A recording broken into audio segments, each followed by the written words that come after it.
Hello and welcome back to In the Corner. I'm Cash. Today we've got episode 89, and we're going to hop right into it. We are going to talk about this weekend's action with Oscar Collazo and Gabriela Fundora and the very odd end to that fight between Collazo and Vayson. But before we get there, let's talk about Jake Paul, Tank Davis, because they've had a crazy press week so far this week.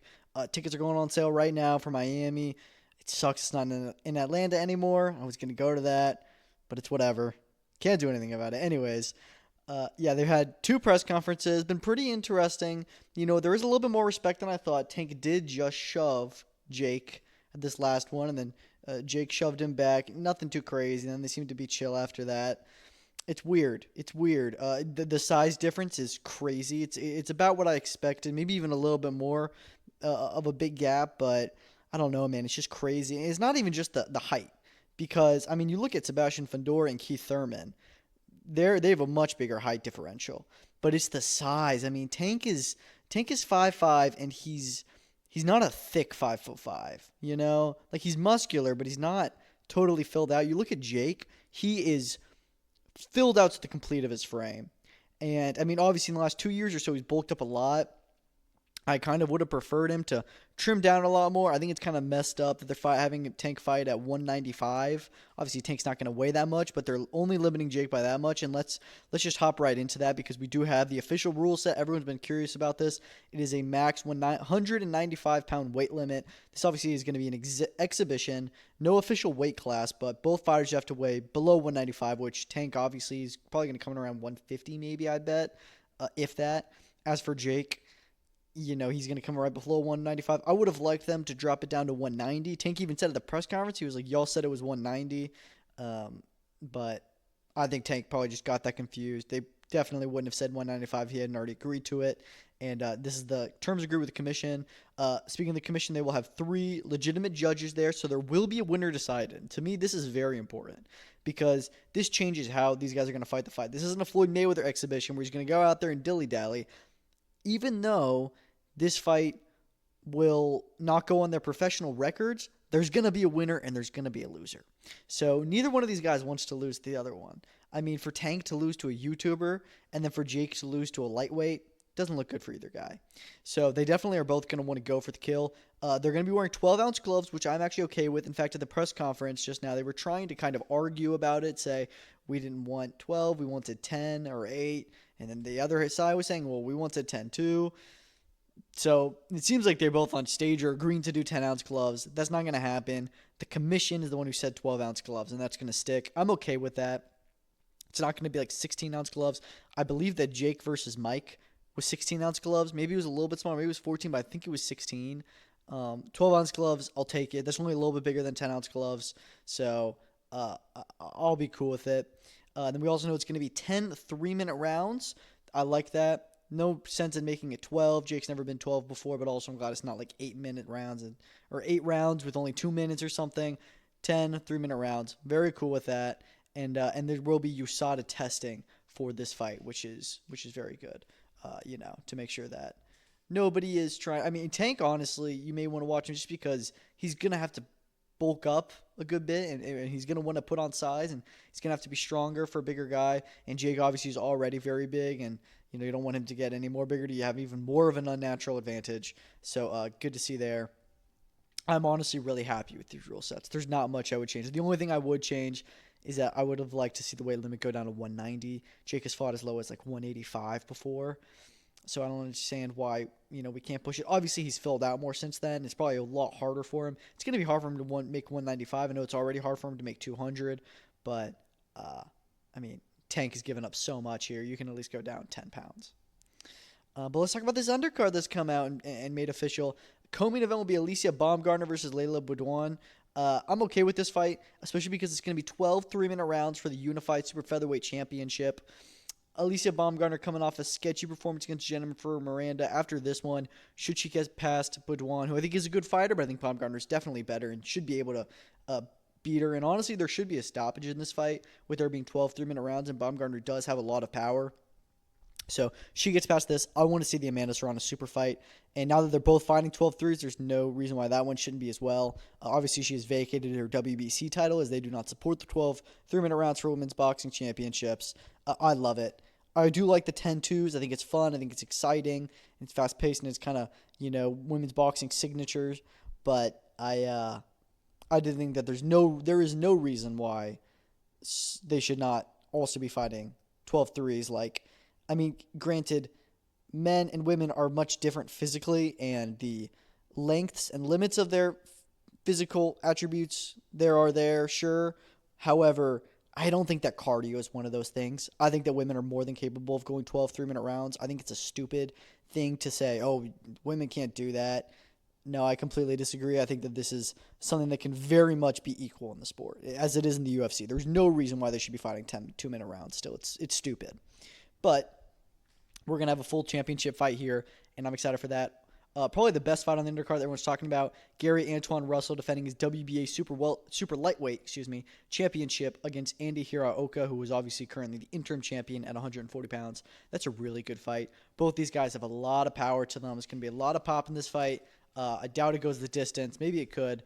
But yeah, this is going to be a great one. A little bit surprised they weren't at the press conference today. I know that Gary was at the New York press conference just for questions. We knew he was going to be on this card.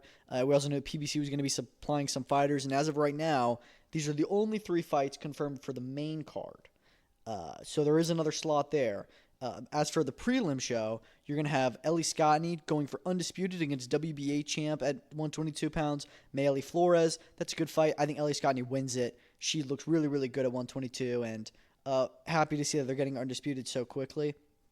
Also on the card, you'll have Yokasta Valle making her MVP debut, one of the top 10 pound-for-pound fighters in the sport, against Yadira Bustillos for Valle's WBC strawweight world title. So that's another world title fight on this card. And then Avius Griffin will return over 8 rounds against Cesar Francis, so not a bad opponent. Really, really good card so far. Only 6 fights added.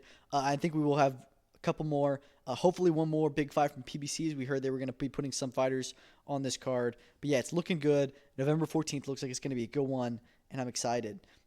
Some other stuff from MVP. $2 million bet on the line between Jake and Tank. It was agreed with them and Aiden Ross. I doubt that this comes to fruition and the winner actually forces the loser to pay up. But, I mean, it is in writing. It's in video for all of us to see. They shook on it. That's a huge bet. They just kept on raising it. At first, it was like 200, then it was 250, then it was 500, then it was $1 million, then it was $2 million. And I was like, geez, like they're just gonna keep on doing this. But hey, both these guys are absolutely loaded, and yeah, now there's a little bit more incentive on the line. And then lastly, on the Jake Paul, Tank Davis stuff, Nikisa Badarian said in an interview that he wants to make Jake vs. KSI at Madison Square Garden in 2026. I've wanted this fight for so long. I don't want to give up on it, but I kind of have moved on. If they can still make it, I'd love it, but there's no reason why not. Especially the weight has been the biggest issue, but as we're seeing now, Tank Davis is going to fight Jake when there's a 60-pound difference, when KSI are like, we want 2 pounds. Like it's so stupid. I mean, I think that KSI is big enough that they can just fight at 195 as well and call it a day and make that big fight. There's no reason why. It doesn't matter to me if it's in Madison Square Garden, which I think does make sense, or if it's in the UK, which will sell a lot of tickets. I would just love to see that, but I think Jake may be past it, and I don't even know if KSI is still fighting.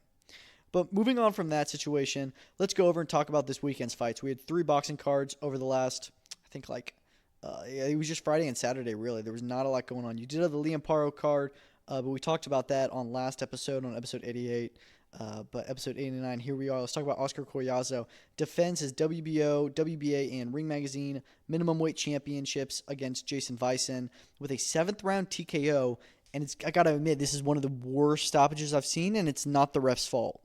So what happened was a very competitive fight. Vayson, I had Collazo up with a pretty strong lead, to be honest, but that probably doesn't show how close the fight was. I just thought these rounds were really close, and Collazo was doing a little bit better work in each of them, but it's very, very possible you had Vayson tied with Collazo heading into the 7th round. It was a really, really great match, and I was enjoying it a lot. Obviously, Collazo did get a knockdown in round 1, so that kind of pushes him over the edge. But, yeah, it was really, really good. And then, out of nowhere, Vayson's corner just stops the fight, and we're like, what happened? Like, this was a very competitive round. There was, sure, Collazo was probably winning it, and he had hit Vayson with some big shots, of course, but just completely unnecessary to call a stoppage.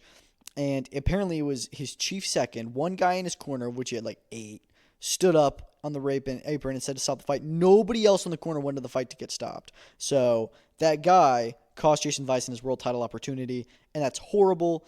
And he's obviously going to get fired. In fact, maybe the whole team, because it's just there's way too many people, way too many voices, way too disorganized, and that honestly they cost Vayson the world title shot. I mean, he was on his way to.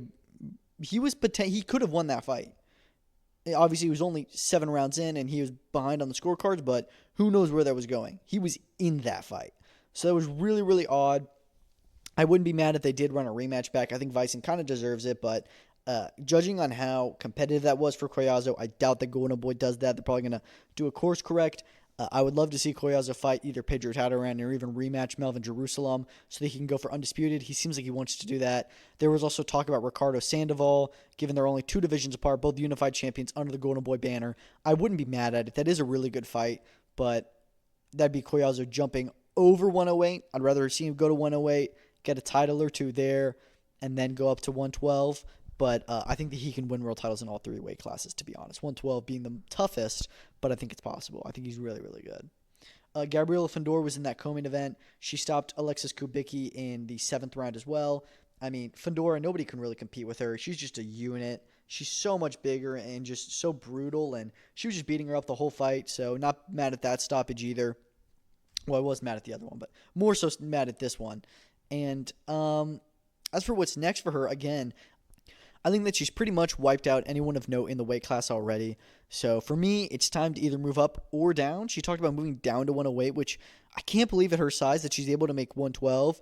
I don't know how she's going to be able to make 108, but sure. I do think that it's time for her to leave flyweight. Either direction she goes is fine with me. But there's lots of other fights out there in other divisions, and she definitely has the frame to be a multi-division world champion. I think she's one of the top 5 pound-for-pound fighters in women's boxing right now. She's really, really good and really exciting to watch. Otherwise on that card, you had Ruslan Abdullayev getting himself another decision win. He's a really good fighter. I'd like to see a little bit more stoppages, but he gets the job done. Grant Flores also got a decision win. He looked great. And then Joel Iriarte got back to his knockout run, stopping Eduardo Hernandez in round 3. He's one of my favorite prospects in boxing right now. I think he's really entertaining. Over in Detroit, you had another Salida Promotions card. Brandon Moore dominating DeAndre Savage over 10 rounds. I had a 100 to 89. I don't even see how you can give Savage a single round.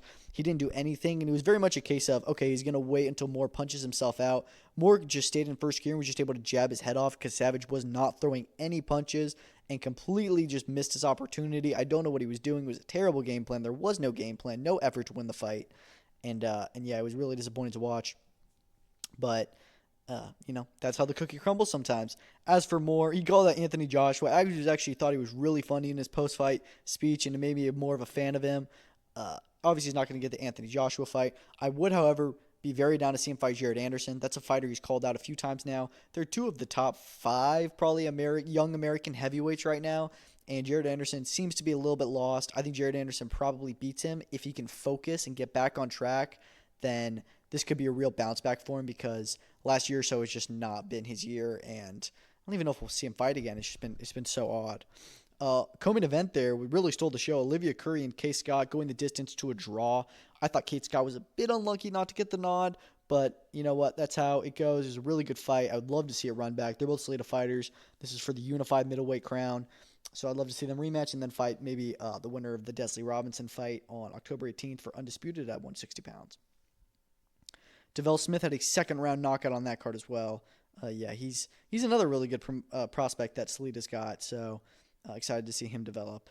And then over in, where was it? I think it was in Houston. You had OTX 16, Brian Gorham dominating Yomar Alamo. First few rounds were very competitive. I had it 3-2 after the first 5 rounds, and then rest of the fight I had Gorham running away with the cards. I thought that he looked pretty good in a big step up. He was boxed very well. He had Shakur and Ray Savage in his corner, so can't really complain. Really good fighter he is, and excited to see who he takes on next. Co-main event, you had Tiara Brown defending her WBC featherweight title for the first time. She's got lots of potential fights for her. She's in a loaded featherweight division. Rematch with Sky Nicholson's there. Who knows? But, she's got lots to do. You had Giovanni Marquez losing his first fight against Wesley Ferrer. Close fight. I had it a draw personally. I know that some people had Gio winning. Some people had Ferrer winning. Really close one, and this does kind of ruin the momentum for a potential fight between Gio and Kurt Scooby, which I feel like that should have been made a year ago. Both guys have said they want it, and they keep on calling each other out. They fight on. It's like whenever one of them's not on the OTX card, the other one is. They're always on every card, I feel, but never on the same card together. That's just a fight that makes so much sense. It would be a big fight for OTX to make an in-house fight, but I think it's clear they just don't want to do the in-house fight. And you know what? We've waited long enough that it doesn't even matter anymore. Speaking of Kurt Scooby, he got a knockout this past weekend on another card. And yeah, so it doesn't look like we're going to be getting Kurt versus Gio, which sucks because that would have been great. Yeah, so good card there. You also had another Pink Slips edition, which I do really like. Two undefeated prospects fighting. Fabian Diaz got the win over Dorian Mendez. I thought it was a really close fight. Had it a draw as well, but someone's got to win. And yeah, I mean, these OTX cards, dude, I really like them. Hopefully they come back to Atlanta soon. They got another one in San Diego on October 25th with Julius Bio and Johnny Mansour headlining. So two prospects, but two cousins with huge following in San Diego. They're headlining like an arena, so that's going to be really sick to watch, and I wonder who else they put on that card. But let's hop back over to the news segment of this show, and let's talk about some headlines coming out.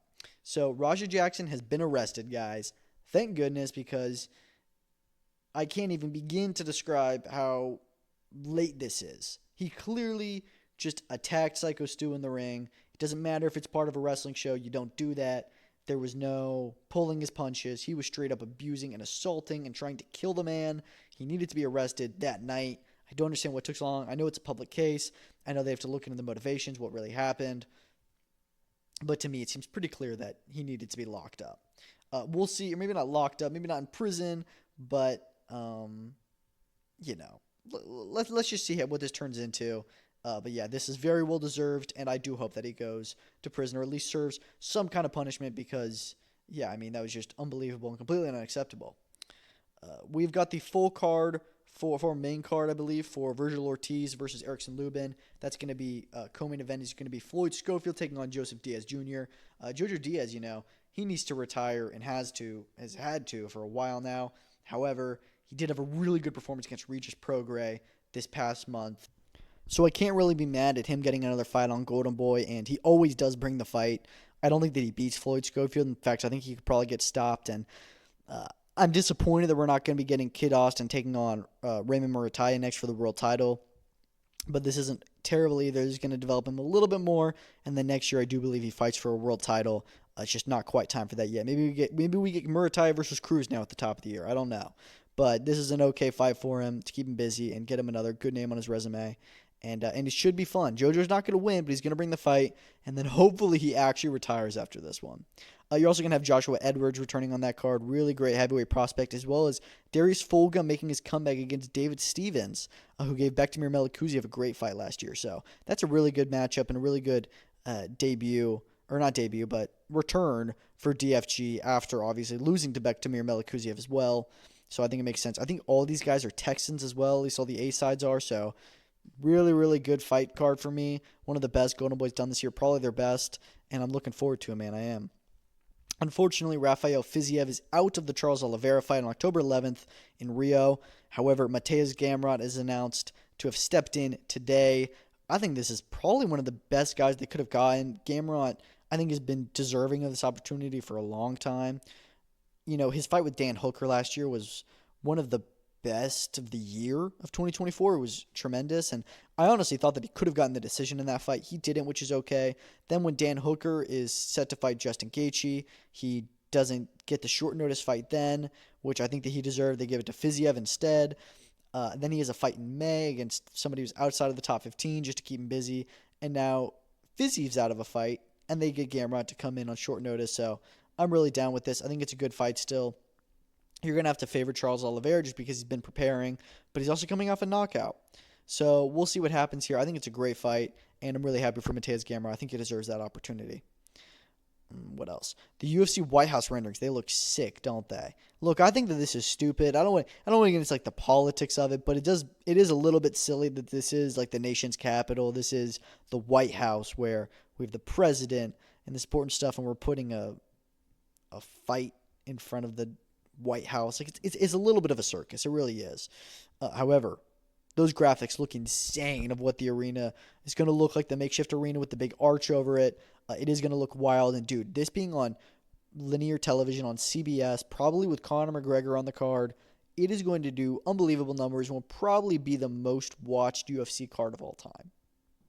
It has to be, I think, because I think it's going to do probably over 20 million viewers if they do it right, and it's going to be wild. They really do look nuts. McGregor has also said he's fighting Michael Chandler on it. We'll see if he really is. It's way too far out to actually be booking fights yet. They're not going to do that until around February time, so there's no need to jump the gun, but Michael Chandler did wait for a long time for that fight. I wouldn't be mad if they gave it to him. I do think Conor McGregor wants a fight that is a big name, but not somebody who's in like the top of the division that's going to risk, losing in his comeback. So I can see that one being very likely. We're hearing that Pitbull Cruz versus Lamont Roach is now set to be on December 6th or December 20th to headline the final PBC pay-per-view of the year in somewhere in the West. I think they're thinking Texas, maybe somewhere else like that, maybe California, but not Vegas. We're hearing Vegas is unlikely. Look, dude, I really am okay with this fight, even though it's a 130-pounder against a 140-pounder.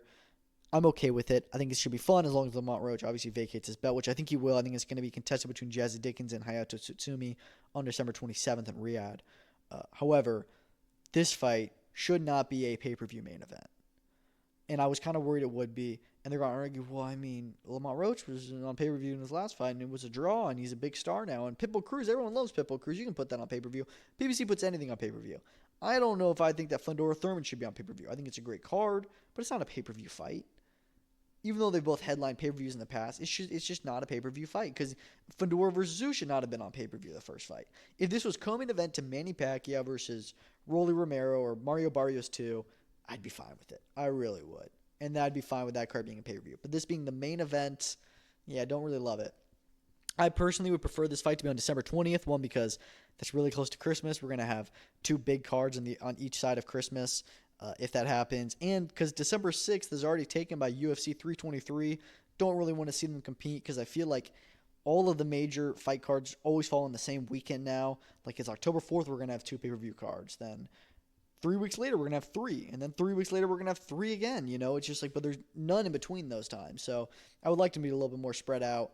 And yeah, but whatever, man. I'm excited for this fight nonetheless. Speaking of another fight that is being talked about, Janibek Alimkhanuly versus Carlos Adames has been rumored as the co-main event to Shakur Stevenson, Teofimo Lopez, which is actually moving along quite well for January, likely in New York. I would love this fight to be co-main on that card. However, I did see something today that was reporting that this fight is the negotiations have kind of stalled or come to a halt, and I hope that they can still get it over the line because middleweight feels like a division that we've been trying to unify and trying to make big fights in for so long. It's just impossible to. But this is one that we need. I think it's the best fight in the division. And I hope Turkey can just put up a ton of money for both of them because he's the only guy that can really make this fight happen. He really is. We're also hearing that Rafael Espinoza versus Luis Alberto Lopez potentially in the works, where Lopez has already agreed to his side of the deal, and they're just waiting for Espinoza to agree. We also heard that Espinoza would be making his homecoming in Mexico this fall, so I'm okay with him, fighting another Mexican back home. That'd be okay. I do still think that Lopez is like a top 5 featherweight. He did lose to Angelo Leo, but he was very competitive in that fight, and he has had a win since then. I would have preferred Espinoza to unify against Leo or Ball, but I will very much take this, and I think it's still a great fight. Espinoza is the best guy in the featherweight division right now. I think he's just so much fun to watch. He really is one of my favorite and most underrated fighters in the sport today. Another top-ranked fighter, Xander Zayas, reportedly turned down his Puerto Rico homecoming opponent in January. That was going to be Giovanni Santillan, who's obviously a welterweight, being brought up to fight him. That's the most top-ranked title defense ever. Santillan, guy, has kind of just become stagnant where he is, and Top Rank just wants to make an in-house title fight, and against somebody who's not really ready for it or is not competitive in that division at all. He's never fought at that weight class, I don't think. So it makes no sense why he should fight Santillan. But Zayas, I was going to say, dude, Zayas is about that. He wanted to fight Fundora. He wanted all these big fights. He apparently has turned down Santillan as he instead wants to fight Abbas Baru. Obviously, he was in Orlando for his Abbas Baru's win over Yoenis Tejas. He was going to want to fight Tejas. Barao beat Tejas, so he was like, all right, let me fight you. Barao has obviously now been upgraded to full WBA champion at 154. So this will be a world title unification match. And dude, I'm not going to complain if this happens. I much prefer this than the Santillon fight. And Barao would probably go to Puerto Rico to fight him. So yeah, dude, let's do it. I would love to see it, and hopefully they can get it made because it's a banger. We're hearing that Joe Joyce versus Richard Riakporhe is potential for Eubank Ben 2 undercard. That's what Ben Shalom says. There's so many fights that are potential for this card. I just want to get it announced. It's in less than 2 months away. We still don't have the fight card. I'm guessing there's only like 4 slots on there. There's only 4 slots in the undercard last time. So we're hearing all these potential fights that could be on there. Jack Catterall, Echo Esserman, Kona Walker against someone like Pat McCormack or Blair Cobbs, Cameron Vaughn, Gavin Gwynn 2, and now this. And Adam Azim, Ben Whitaker are also rumored for it. Although I did also see that Ben Whitaker is set to headline a show in Birmingham in November. That's what Ben Shalom says, but this is like the third potential first date for a BBC show with them. So I kind of doubt that it actually happens. But I'm hopeful. I'm hopeful that they can get an event together soon. But yeah, man, I don't know. This fight is interesting. It's 2 C-tier heavyweights, 2 guys that, I mean, Riakporhe don't really have a lot of interest in watching fight at all. Joe Joyce, I think he should retire. So if he fights Riakporhe and if he loses to Riakporhe, he has to hang him up. So he really does. But if it's on there, it's fine. I think it's a well-matched fight right now. I'd say that. Speaking of Catterall, we're hearing that he's now set to go to Philly and train with Bozienis. Hopefully that's a good link-up because Catterall has just been one of the most boring fighters of the last few years. And you know what? If this can get him onto a better and more exciting track, I'm all for it because we need to see the guy actually try and hurt people and not just pitter-patter. And hopefully Bozie can bring that out of him. All right, let's talk about some fights. Some kind of secondary fights that have been announced or rumored. Or actually, no, these have all been announced for the next few weeks. And let's go over it. October 18th, a co-main event on the Daniel Garcia card. H2O Silva's back. He's going to be fighting Richard Kami, former world champion, in Barclays. That's a great fight, honestly, for H2O to come back. I think that may be his toughest fight to date, outside of Holt, probably Lucas Body, considering he got knocked out by him. He's been waiting to come back for a really long time. It's going to be like a year and a half out of the ring by then. But hey, you know what? He's left MVP. Well, they released him, actually, which is still messed up. But this is a good comeback opponent for him, a good step up, and hopefully it's a big statement for him. Week after that, October 25th, is going to be John Riel Casimero versus Kaionosuke Kameda over in Japan. That's a really good fight, I think, for Casimero. He's been on this comeback trail. He wants to get to a world title shot at 122, and Kameda is a all-over-the-place opponent. He'll give you a good fight. He gave Luis Nery a great fight. He gave Alan Picasso a great fight. He'll give the same to Casimero, though I don't think he beats him. Week after that, on October 30th, on the undercard, Spencer versus Mayer. You got a lot of fights at it, but most notably, Arthur Biarslanov is going to be taking on Sergey Lipinets, who's coming off a loss to Adam Azim. Again, another step up for Biarslanov, and they're really looking to get this guy into world title contention in the next year or two, or at least into big fight soon. And taking on Lipinets is a big step up for him, especially considering that's like third down on the card. That's a fantastic fight. And yeah, I'm excited to see that, and I think Biarslanov probably stops him. And then lastly, ProBox TV has announced that November 7th, we'll see Nicolas Flau's return. He's meant to fight this Saturday, but instead he will be fighting on November 7th, not against Peter Dobson, but against Delonte Tiger Johnson. That is a very interesting fight to me, and I can't wait for it because Flaz is this underrated, under the radar welterweight contender that has been getting some really exciting wins over the last year or so. And Tiger Johnson is a prospect at welterweight who just recently stepped up to fighting 10 rounds, got a great win over Janelson Boca Chica, but hasn't really done anything to show I am ready for the main events. I'm ready for the tough 50-50 fights. This is completely a 50-50 fight. And I do think that Tiger has the potential in him to be a great star, but they're putting it all out there for him. Top Rank, they don't have a TV deal right now. All their fighters are going to other shows to stay busy, and he got one of the toughest ones out of all in Nicolas Flaz, who is a unit. So that's a great fight. I love that they're making that Friday, November 7th. The next ProBox TV show after Saturday, that's going to be a banger. But that's all I've got for today. There will be a next podcast, episode 90. I think I'm shooting for Friday night after the PFL Nantes card. This is going to be their semifinals for some of their fights, some of their divisions. I think it's bantamweight and lightweight are both going to be having their semifinal fights on that card. Your main event is going to be Amin Ayub versus Donovan Desme. Both these guys are like debutantes in the PFL. I don't really get where they find them. But co-main event is going to be Boris Atangana from Belgium against Johnny Gregory. Atangana had a great performance at their card in Brussels earlier this year. I loved that fight card. I thought there was so much fun stuff, and he was one of the standouts of it. So he's in the co-main event. And then, like I said, you're going to have those sets of semifinals. So 10-fight card from France. Hopefully it's pretty fun. Yeah, but we'll be back on Friday to talk about that. And then the 6 cards on Saturday. A lot of cards. You got another PFL card in Saudi Arabia with their MENA card. Then you've got the GBM show with Ben Crocker versus Sean McComb. Good fight there. You've got the BKFC 81 card in Manchester, which is loaded with some interesting fights. Then you've got MVP Prospects 15, I want to say, headlined by Kudos versus Claval, I think it is, with really interesting names on the card. You got that Pro X TV card, like I mentioned, with Najee Lopez. And then you've got, closing it out, UFC Perth, Carlos Ulberg versus Dominic Reyes, probably the biggest fight of the weekend. Excited for that one. Not a lot else on that UFC card, but that's a good fight for the 205 division. But that's all I've got for today. Thank you all so much for listening. Have a great week, and peace out.